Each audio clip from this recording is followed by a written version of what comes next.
Hi everyone, నేను మీ నవ్యాను. ఈ beautiful thread బ్యాంగిల్స్ని ఎలా చేయాలో చూద్దాం రండి. ఫస్ట్ ఒక ఫ్యాడ్ తీసుకొని దాని చుట్టూ సిల్క్ థ్రెడ్ని చుట్టాలి.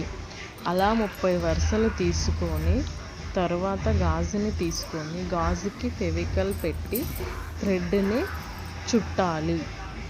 అలా ఎన్ని తీసుకుంటే అన్నిటినీ చుట్టాలి. చుట్టిన తర్వాత ఫెవికాల్ పెట్టి వీడియోలో చూపించినట్టు స్టోన్స్ని అతికించాలి. అన్నిటినీ అతికించాలి. తర్వాత ఎలా ఉన్నాయో చూడండి. ఎలా ఉన్నాయో కామెంట్లో చెప్పండి. ఫస్ట్ టైం వీడియో తీస్తున్నా ఫ్రెండ్స్, ప్లీజ్ కామెంట్లో చెప్పండి ఎలా ఉన్నాయో. బాగుంటే బాగున్నాయని, లేదంటే లేదని చెప్పండి ప్లీజ్. వ్యూస్ పోవాలని చూస్తున్నాం.